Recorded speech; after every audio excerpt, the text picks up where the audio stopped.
बच्चों, दो फोर्सेस हम डिस्कस कर चुके हैं। थर्ड फोर्स है स्ट्रॉन्ग न्यूक्लियर फोर्स।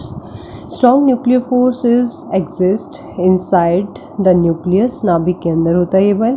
आपको पता है कि न्यूक्लियस के अंदर क्या होते हैं, प्रोटॉन्स और न्यूट्रॉन्स।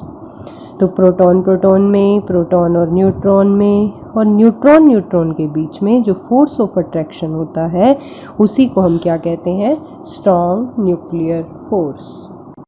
इसके एग्जाम्पल्स हैं, मीन्स जितने भी नाभिक हैं, जितने भी एटम्स हैं, जितने भी मटेरियल ऑब्जेक्ट्स आपको आसपास नज़र आ रहे हैं, उन सब का अस्तित्व किसके कारण है, न्यूक्लियर फोर्सेस के कारण है। इसकी कुछ विशेषताएं पढ़ते हैं। ये नॉन सेंट्रल फोर्स है, ये केंद्रीय बल नहीं है, ये बहुत छोटी दूरियों के ऊपर काम करता है, जैसे 10 की शक्ति -15 मीटर, क्योंकि न्यूक्लियस का साइज़ काफ़ी छोटा है। ये आपके इलेक्ट्रोमैग्नेटिक फोर्स से 100 टाइम्स स्ट्रॉन्गर है और ग्रेविटेशनल फोर्स से 10⁻38 टाइम्स स्ट्रॉन्गर है।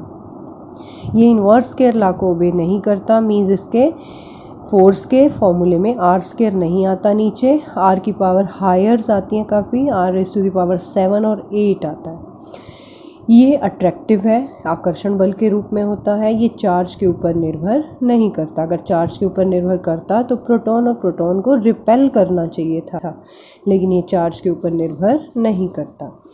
तो जो फोर्थ है फोर्स, वो है आपका वीक न्यूक्लियर फोर्स। तो उससे पहले मैं आपको बताना चाहती हूँ कि कोई भी रेडियो एक्टिव एलिमेंट है जो हैवी न्यूक्लियस है, उनके नाभिक में से अल्फ़ा बीटा गामा किरणों का उत्सर्जन होता रहता है। तो जब इलेक्ट्रॉन्स निकलते हैं किसी नाभिक में से तो उसे बीटा डीके कहा जाता है, मीन्स इलेक्ट्रॉनों को ही बीटा कहा जाता है, बीटा पार्टिकल्स या बीटा कण या बीटा किरणें। तो ये मैंने एक न्यूक्लियस ले लिया जिसमें Z प्रोटॉन्स हैं और A क्या है, मास नंबर है, total number of protons plus neutrons. जब इसमें एक बीटा कण निकलता है तो साथ के साथ एक और अनचार्ज पार्टिकल निकलता है जिसको हम कहते हैं न्यूट्रिनो। तो ये जो नाभिक था पहले X एलिमेंट शो कर रहा था, तो नाभिक में से एक इलेक्ट्रॉन निकलने के बाद नया नाभिक तैयार हो गया जिसमें Z+1 तो प्रोटॉन्स है, मास नंबर सेम रहा। तो अब हम क्या कहना चाहते हैं कि जब वीक न्यूक्लियर फोर्स हम बताना चाह रहे हैं तो बीटा पार्टिकल और न्यूट्रिनो में जो भी फोर्स होता है उसी को हम क्या कहते हैं, वीक न्यूक्लियर फोर्स। उसके बाद हम स्टडी करना चाहते हैं कंजर्वेशन लॉज, संरक्षण के नियम। सबसे पहले हम पढ़ने जा रहे हैं law of conservation of charge, आवेश के संरक्षण का सिद्धांत। तो इसके अनुसार कोई भी सिस्टम आइसोलेटेड है, आइसोलेटेड मीन्स जिसके ऊपर बाहर का प्रभाव ना के बराबर है, बाहर से कोई इंटरेक्शन नहीं है, कोई फोर्स नहीं है, तो उसका टोटल चार्ज हमेशा क्या रहेगा, कांस्टेंट रहेगा, स्थिर रहेगा।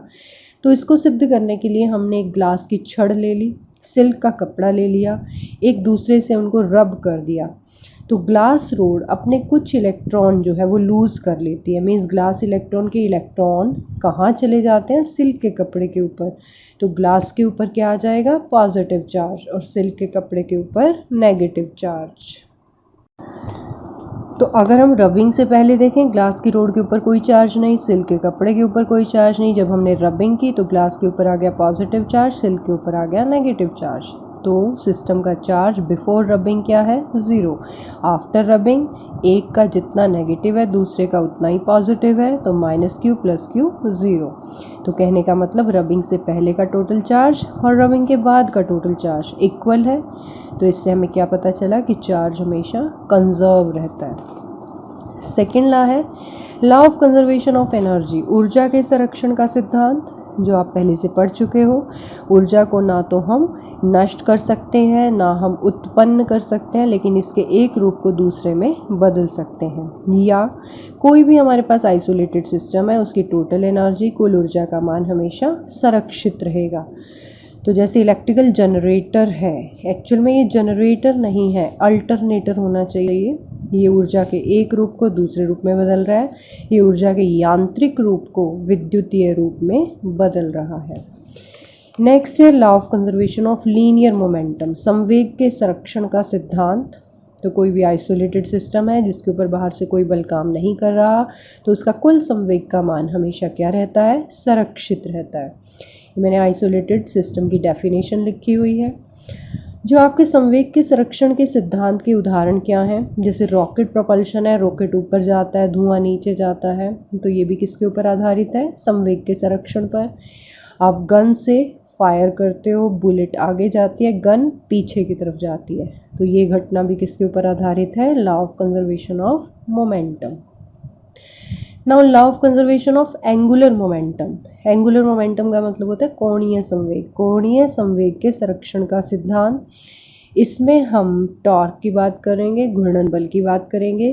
तो कोई भी आइसोलेटेड सिस्टम है उसका एंगुलर मोमेंटम हमेशा कांस्टेंट रहेगा अगर बाहर से उसके ऊपर हम कोई भी टॉर्क यूज़ ना करें।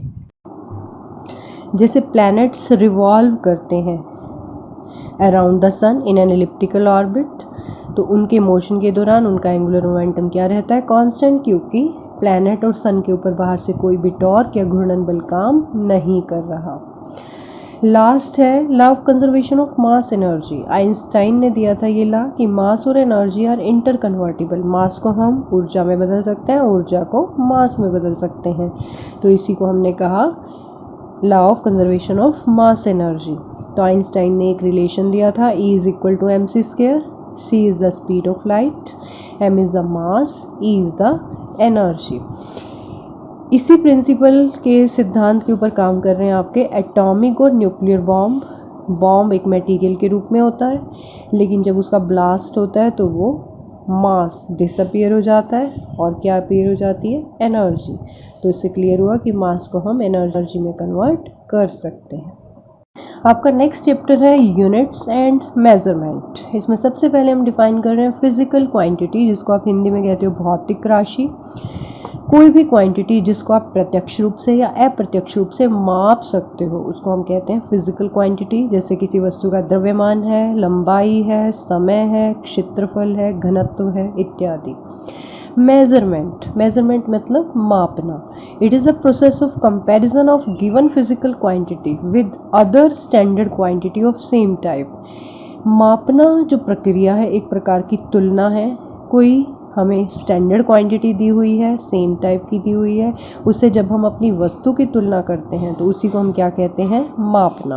आपके पास कपड़ों के ढेर लगे हुए हैं और आपको एक मीटर स्केल प्रोवाइड कर दिया जाए तो आप क्या करते हो, मीटर स्केल से उस कपड़े को मापते हो, तुलना करते हो ना। अगर आप कपड़ा कहते हो कि 5 मीटर है, इसका मतलब आपका कपड़ा मीटर स्केल की तुलना में 5 गुना बड़ा है। तो मापना एक प्रकार का क्या है, कंपैरिजन है, तुलना है। फिर मापने की आवश्यकता ही क्या है, आपके डे टू डे लाइफ में देखो, रूटीन लाइफ में देखो, हमें ख़रीदारी करनी है, हमें कपड़े लेने हैं, हमें रसोई का सामान खरीद कर आना है, या स्कूल में पीरियड लगने हैं, तो हर चीज़ में हमें मेज़रमेंट की आवश्यकता तो पड़ती है। पीरियड का टाइम है 40 मिनट, तो घड़ी में देखना पड़ेगा। तो इसी तरह से हमें हर चीज़ में मापने की आवश्यकता पड़ती है, तो मापना बहुत ज़रूरी है। यूनिट, जिसको आप इकाई कहते हो या मात्रक कहते हो, ये एक स्टैंडर्ड क्वांटिटी है, सेम काइंड की है with which a physical quantity is compare to measure it. जैसे अगर मैं कपड़ा मापना चाहती हूँ तो मैं मीटर को क्या मान सकती हूँ, यूनिट मान सकती हूँ। अगर मैंने किसी चीज़ का द्रव्यमान निकालना है, मास निकालना है, तो मैं 1 kg को क्या मान सकती हूँ, यूनिट। तो यूनिट से ही आप अपनी फिज़िकल क्वांटिटी को कंपेयर करते हो ताकि हम उसे माप सकें। तो मेजरिंग प्रोसेस में हमारे पास 2 चीज़ें होती हैं, एक यूनिट और एक न्यूमेरिकल वैल्यू। मान लेते हैं हमारी फिज़िकल क्वांटिटी है x, तो x को किस रूप में व्यक्त करते हैं हम, n इंटू यू। तो जैसे हमारे पास 4 मीटर कपड़ा है तो लंबाई क्या हो गई, 4 मीटर। अगर उसको सेंटीमीटर में लिखूँ तो 400 सेंटीमीटर। तो एक सिस्टम में n की वैल्यू है 4, यूनिट है मीटर। दूसरे सिस्टम में n की वैल्यू है 400 और यूनिट है सेंटीमीटर। लेकिन अगर मैं देखूँ 4 मीटर किसके इक्वल है, 400 सेंटीमीटर के इक्वल है। तो इसका मतलब एक सिस्टम में जो भी वैल्यू होती है वो दूसरे सिस्टम के इक्वल होती है। तो हम लिख सकते हैं n1 u1 is equal to n2 u2। Number, numerical value या यूनिट तो चेंज हो गई लेकिन ओवरऑल वैल्यू क्या है, सेम है। अगर हम कहते हैं कि N1U1 N2U2 के इक्वल है और कांस्टेंट है, तो इसका मतलब N और U एक दूसरे के क्या है, इन्वर्सली प्रोपोर्शनल है। अगर नंबर बड़ा होगा तो यूनिट छोटी होगी, अगर नंबर छोटा होगा तो यूनिट बड़ी होगी। 4 छोटा है, मीटर बड़ा है, 400 बड़ा है लेकिन सेंटीमीटर छोटा है। कंसेप्ट ऑफ मास, मास को हिंदी में कहते हैं द्रव्यमान। किसी भी वस्तु में पदार्थ की मात्रा को हम कहते हैं द्रव्यमान। किसी भी वस्तु का द्रव्यमान 0 नहीं हो सकता। जो द्रव्यमान है वो वस्तु की आकृति, आकार, अवस्था के ऊपर निर्भर नहीं करता, और द्रव्यमान किसी अन्य वस्तु की उपस्थिति के ऊपर भी निर्भर नहीं करता। हमारे पास 2 टाइप के मासेस हैं, inertial masses and gravitational masses. इसको हम आगे स्टडी करेंगे। यूनिट जो है वो मास की ऐसे सिस्टम में क्या है, kilogram. Now concept of length, हम लंबाई कहते किसे हैं? इट इज़ अ सेपरेशन और distance between 2 points in space. कोई भी पॉइंट्स लगा दो 2, उनके बीच के सेपरेशन को, डिस्टेंस को हम क्या कहते हैं, लेंथ। और लेंथ का SI मात्रक क्या है, मीटर।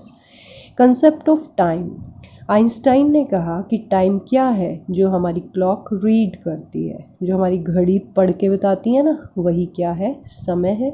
इसका SI मात्रक है 1 सेकेंड। ये एक स्केलर क्वांटिटी है, इसकी कोई दिशा नहीं होती। कोई भी ऐसी घटना जो एक निश्चित समय अंतराल के बाद अपने आप को दोहराती है, ऐसी घटनाओं का उपयोग हम समय को मापने के लिए करते हैं।